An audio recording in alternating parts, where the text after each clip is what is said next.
तो हम लोग लाइंस एंड एंगल्स वाला देखो चैप्टर कर रहे थे। तो उसमें जो आपकी पहली एक्सरसाइज है, ये उस पहली एक्सरसाइज का क्वेश्चन नंबर 4 है जो हम लोगों को अभी डिस्कशन करना है। बहुत ही आसान सा सवाल है, ऐसा कुछ भी नहीं है इसमें कठिन कि हाय ये तो मेरे को नहीं बना टाइप, ऐसा कुछ नहीं है। Very very very very simple. ठीक है, चलो।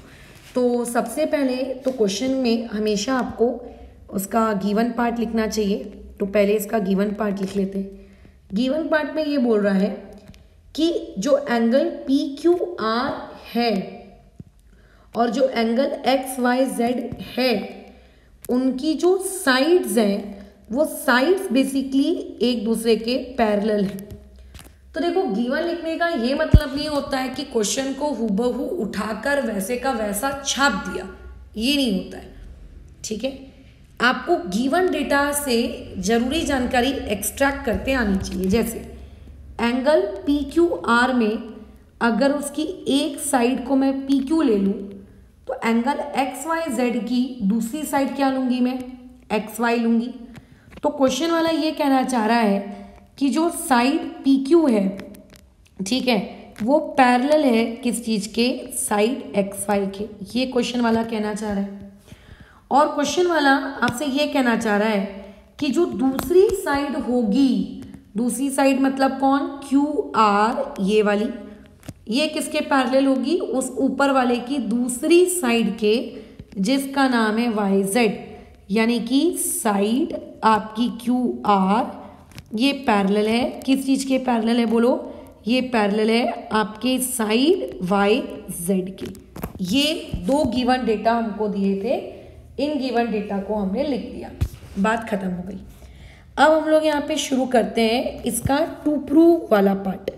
अगर तुम इसके टू प्रूव वाले पार्ट में आ जाओ तो टू प्रूव करने को क्या बोला है कि एंगल पी क्यू आर, अब ढूंढो एंगल पी क्यू आर किसे कहते हैं। एंगल पी क्यू आर कहते हैं इसको, इसे कहते हैं एंगल पी क्यू आर। मैं मेरी शांति के लिए फिलहाल मैं डायग्राम में एंगल पी क्यू आर को 1 नंबर दे देती हूँ, है ना। और एंगल एक्स वाई जेड किसे कहते हैं, इस वाले को मैडम एक्स वाई जेड कहते हैं। इसको मैं अपनी शांति के लिए एंगल 2 नाम दे देती हूँ। तो बेसिकली मुझको ये प्रूव करना है कि एंगल पी क्यू आर और जो मेरे पास दूसरा एंगल है मेरा एक्स वाई जेड, ये दोनों एंगल्स मेरे बोलो कैसे हैं, इक्वल है। ये मुझको प्रूव करना है। अब इसको प्रूव करने के लिए मुझे इस पर्टिकुलर डायग्राम में थोड़े से कंस्ट्रक्शन वाले पार्ट की नीड पड़ेगी, तो हम इसका कंस्ट्रक्शन कर लेते हैं। ठीक है, अब देखो कंस्ट्रक्शन आपकी चॉइस पर है। जैसे जो छोटा एंगल आपको दिख रहा है, जैसे छोटा एंगल कौन सा दिख रहा है, एक्स वाई जेड। आप चाहो तो उस एक्स वाई जेड में जो उसकी साइड एक्स वाई है उसको लंबा खींच लो, या फिर उसकी जो साइड वाई जेड है आप उसको लंबा खींच लो। तो मुझे अच्छी लगती है एक्स वाई, तो मैंने इस एक्स वाई को dot dot dot dot dot dot करके ऐसा लंबा खींच लिया। जिस पॉइंट पर वो क्यू आर को इंटरसेक्ट कर रही है, इसको मैंने नया पॉइंट दे दिया एम, और इसको मैंने नाम दे दिया एंगल नंबर 3। क्या बात समझ में आई। अब क्योंकि मैंने कंस्ट्रक्शन किया है तो मुझे क्वेश्चन में मेंशन करना पड़ेगा कि मैंने वहाँ पे क्या कंस्ट्रक्शन किया और कैसे किया, ये सारी चीज़ें। से गिवन टू प्रूव और प्रूफ ये नहीं लिखना पड़ता है, कंस्ट्रक्शन क्या किया, कितना किया, ये सब भी लिखना पड़ता है। तो कंस्ट्रक्शन क्या किए हो कि जो आपके पास पहले से साइड एक्स वाई थी, आपने उस साइड एक्स वाई को बेसिकली क्या किया है, एक्सटेंड कर दिया है। ठीक है, इस तरीके से एक्सटेंड किया है सच दैट, ठीक है, सच दैट क्या कि पहले एक्स पॉइंट आता है, एक्स पॉइंट के बाद वाई पॉइंट आता है, वाई पॉइंट के बाद फिर एम पॉइंट आता है। फर्स्ट चैप्टर ज्योमेट्री का सभी पढ़कर बैठे हो ना, तो कोलिनियर का मतलब समझते हो कि x के बाद y, y के बाद m। तो ये हमने लिख दिया कि सच दैट x के बाद y, y के बाद m and as well as ये m पॉइंट जो है, ठीक है, ये जो m पॉइंट है ये q और r पॉइंट के बीच में है। तो हम ये भी लिखेंगे यहाँ पर कि आपका जो q dash m dash r, ताकि पढ़ने वाले को समझ में आना चाहिए कि जो M पॉइंट है वो Y के बाद तो आता है, बट Y के बाद कहाँ आता है, Q और R के बीच में आता है, उसको ये भी समझ में आना चाहिए। ठीक है, बराबर। अच्छा, अब इस क्वेश्चन को प्रूफ कैसे करेंगे? देखो, इसका प्रूफ बहुत बहुत बहुत ही ज़्यादा आसान है। एक बात हमेशा ध्यान रखना, जब भी लाइंस आपको पैरेलल दी होती हैं कि ये फलाना लाइन उस फलाने लाइन के पैरेलल है, तो हमेशा अपनी बुद्धि का प्रयोग करना और वहाँ पे interior angle, alternate angle, corresponding angle लगाने की सोचना। हमेशा जब जब लाइन पैरेलल दी होती है जब लाइन पैरेलल दी होती है तब क्या तुम्हारे क्वेश्चन में तुमको लाइंस पैरेलल दी हैं? हाँ यार, हमारे क्वेश्चन में तो हमको लाइंस पैरेलल दी हैं, देखो ये दी हैं। तो क्या मैं अल्टरनेट, क्या मैं करस्पॉन्डिंग, क्या मैं इंटीरियर जैसे कंसेप्ट्स इस क्वेश्चन में अप्लाई कर सकती हूँ? बिल्कुल कर सकते हो मैडम, क्यों नहीं कर सकते हो? तो अब ऐसे में मुझे एक बात बताओ, क्वेश्चन का गिवन डेटा ये था कि PQ XY के पैरेलल है, ये गिवन डेटा था। तो अब एक बात का हमेशा ध्यान रखना, अगर कोई दो चीज़ें आपस में पैरेलल होती हैं, अगर आप उन दो चीज़ों को और लंबा कर दो, मतलब इमेजिन करो PQ XY के पैरेलल है और मैंने XY को एक्सटेंड करके और लंबा कर दिया सच दैट मैंने उसको बना दिया XM, तो क्या वो चीज़ पैरेलल नहीं रहेगी? तो भी मैडम वो पैरेलल रहेगी। मतलब अगर आप किसी लाइन को लंबा करते हो या अगर आप किसी लाइन को छोटा करते हो, तो लाइन को लंबा कर देने से या छोटा कर देने से वो पैरेलल नहीं होगा, ऐसा नहीं होता। वो पैरेलल था, वो पैरेलल है और वो पैरेलल रहेगा। लाइन को छोटा बड़ा करने से पैरेललिटी वाली प्रॉपर्टी डिस्ट्रॉय नहीं होती। हाँ, बस लाइन चेंज मत करना। अगर आप लाइन को छोटा कर रहे हो तो नया वाला पॉइंट उस लाइन के कोलिनियर होना चाहिए। अगर आप लाइन को बड़ा कर रहे हो तो भी नया वाला पॉइंट पुराने वाले पॉइंट्स के कोलिनियर होना चाहिए। अभी हमने क्या किया, XY को एक्सटेंड करके लंबा बना दिया XM, तो जो M पॉइंट है क्या वो उसी लाइन पर आ रहा है? हाँ मैडम, तीनों कोलिनियर हैं।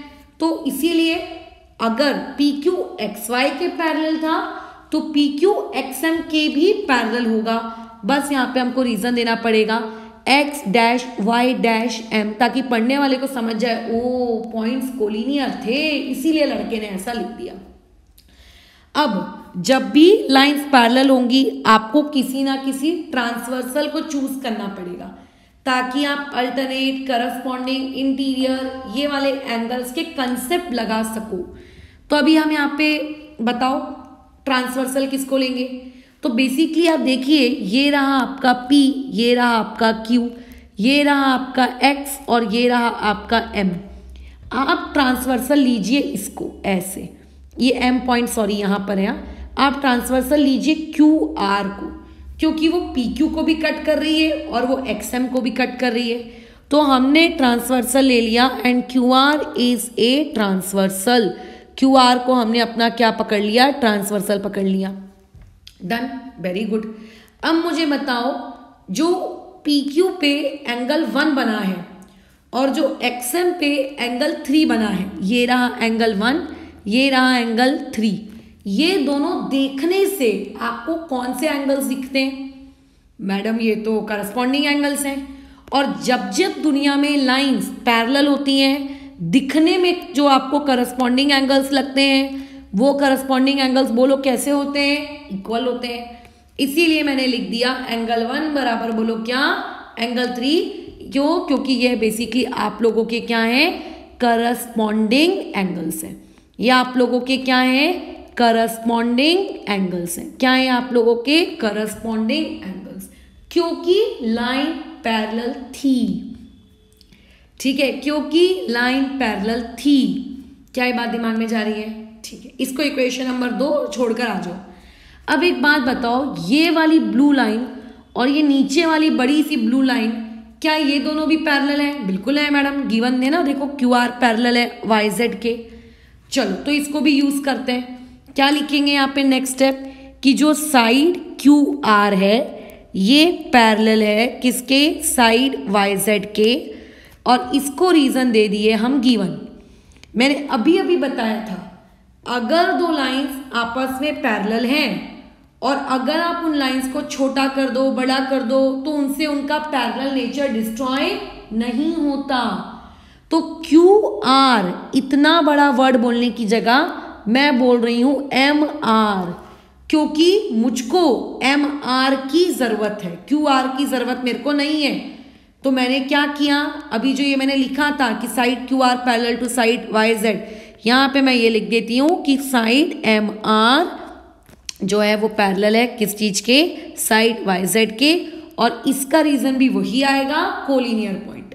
बट कौन से पॉइंट्स कोलिनियर है, Q dash, M dash, R। तो यहाँ पे हमने रीजन दे दिया। अब मैडम आप ट्रांसवर्सल किसको लेंगे, क्योंकि अगर लाइंस पैरेलल है तो ट्रांसवर्सल कोई ना कोई तो होगा। तो बताओ MR को और YZ को कौन सी लाइन कट मार रही है। अगर मैं कहूँ कि ये Y से लेके Z है और अगर मैं कहूँ ये M से लेके R है, तो इनको कट कर रही है आपकी X से लेकर Y, XY कट कर रही है।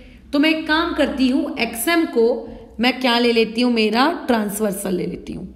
और ध्यान रखना दुनिया में जब जब दो लाइंस आपस में क्या होंगी, पैरेलल होंगी, तो जब जब दुनिया में दो लाइंस पैरेलल होती हैं तो वहां पे जरूर अल्टरनेट का कंसेप्ट लगता है, जरूर करस्पॉन्डिंग का कंसेप्ट लगता है, जरूर इंटीरियर का कंसेप्ट लगता है। तो मुझे बताओ कि एंगल 2 और एंगल 3 देखने से कैसे एंगल लगते हैं, मैडम करस्पॉन्डिंग लगते हैं। तो यहां लिख दो एंगल 2 इक्वल टू एंगल 3 और इसका रीजन दे दो क्या, करस्पॉन्डिंग एंगल्स, क्योंकि मैडम ये करस्पॉन्डिंग है और ऊपर से लाइन भी पैरेलल है। और इसको रीजन दे दो इक्वेशन नंबर 2। अब देखो तुमने पहले बनाई थी एक इक्वेशन नंबर 1 और अब बना रहे हो तुम एक इक्वेशन नंबर 2। दोनों इक्वेशन को जरा ध्यान से देखो। इक्वेशन 1 के अनुसार एंगल 1 इक्वल टू एंगल 3 है और इक्वेशन नंबर 2 के अकॉर्डिंग एंगल 2 भी एंगल 3 के इक्वल है। यानी कि ये वही बात हो गई ना, राम घनश्याम का फ्रेंड है और घनश्याम श्याम का फ्रेंड है, तो इनडायरेक्टली तीनों ही आपस में अच्छे फ्रेंड हुए। यानी कि इक्वेशन 1 और 2 के अकॉर्डिंग मैं लिख सकती हूँ एंगल 1 बराबर एंगल 2, एंगल 2 बराबर एंगल 3, मैं ये लिख सकती हूँ। और मुझे प्रूफ क्या करना था, मुझे प्रूफ ये करना था कि 1 और 2 आपस में इक्वल होने चाहिए। तो क्या मैं ऐसा लिख सकती हूँ एंगल 1 इक्वल टू एंगल 2, क्या मैं लिख सकती हूँ, बिल्कुल लिख सकती हूँ और मैंने लिख दिया। क्या मैं लिख सकती हूँ, मैं लिख सकती हूँ और मैंने लिख दिया। और यही चीज तो हमको प्रूफ करनी थी। और बाद में क्वेश्चन की एंडिंग में आप 1 को हटा के लिख दीजिए PQR और आप 2 को हटा के लिख दीजिए XYZ, और यही आपका प्रूफ था और हमारा आंसर यहाँ पे होता है समाप्त। हमने कर लिया इसको प्रूफ, ठीक है। तो इस तरीके से इस पर्टिकुलर क्वेश्चन को सॉल्व किया जाता है। उम्मीद है कि इसमें तुम्हें कोई डाउट नहीं होगा, कोई तकलीफ नहीं होगी। फिलहाल इस चीज को हम लोग यहाँ ओवर करते हैं। इस तरीके से सेकेंड चैप्टर की पहली एक्सरसाइज हमारी समाप्त होती है। पहली एक्सरसाइज से रिलेटेड जितने भी हम लोगों के थ्योरम्स वगैरह थे वो भी समाप्त होते हैं।